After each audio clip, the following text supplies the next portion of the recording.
Welcome back to the channel where we explore, learn, and theorize about the Marvel Universe. Today I'll be talking about The Falcon and the Winter Soldier's episode length and reviews from those who were able to watch the first episode early, Moon Knight and She-Hulk starting filming, and a plot leak for Spider-Man No Way Home. If you're new to the channel, or even if you've been watching for a while, make sure you subscribe because more than 96% of you guys aren't subscribed. And if you think you're subbed, double check because apparently there's a glitch where people are getting unsubscribed from certain channels. And remember that a subscription is free for you, but it really helps the channel a lot. And you can always unsub later if you want. Now let's get started. First, Marvel's assembled the making of WandaVision just came out, and it's actually really interesting.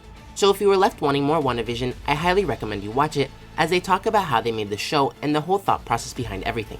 Not to mention that it's 57 minutes long, which is more than any other show's actual episodes. Next, a new article from the New York Times says The Falcon and the Winter Soldier, consisting of 6 45 to 55 minute episodes to be rolled out weekly, offers timely explorations into the nature of patriotism and extremism, and the values of inclusivity, diversity, and representation, set in a world striving for stability after a global catastrophe.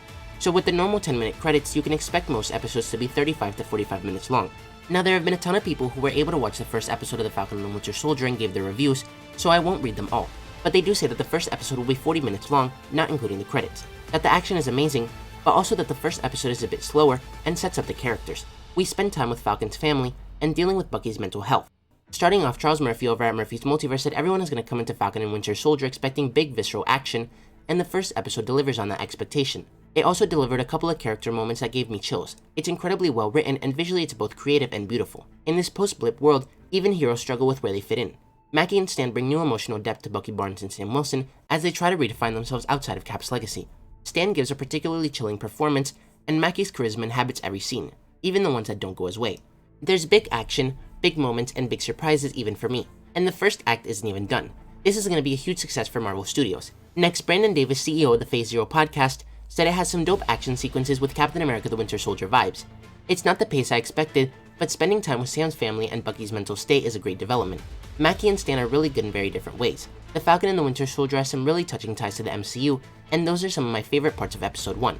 References to other characters, questions about the Avengers, the world's view of Endgame storylines, some small-scale fun MCU world building. And Cosmic Warren from the Cosmic Wonder YouTube channel said you'll be blown away by the first episode of The Falcon and the Winter Soldier.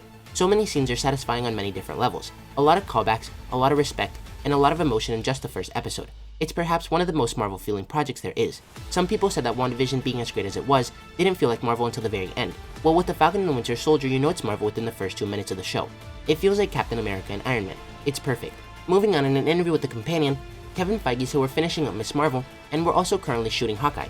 In a few weeks we start She-Hulk, and a week or so after that we start Moon Knight in addition to our features. So it seems like almost everything coming out this year is officially finished, and we'll be able to release on time, even after all the problems caused by the current situation and delays. And lastly, we have a plot leak for Spider-Man No Way Home. However, like always, take this with a grain of salt as it's coming from 4chan. But since things have been fully or partially right in the past, here's a no more spoiler warning in case some of this is true. Anyway, the leaker starts off by saying they previously leaked some stuff for Avengers 3 and 4. I wasn't sure for a while if I could safely post this until I met some crew on set that worked on Endgame as well. I can strongly confirm Toby and Andrew are in this.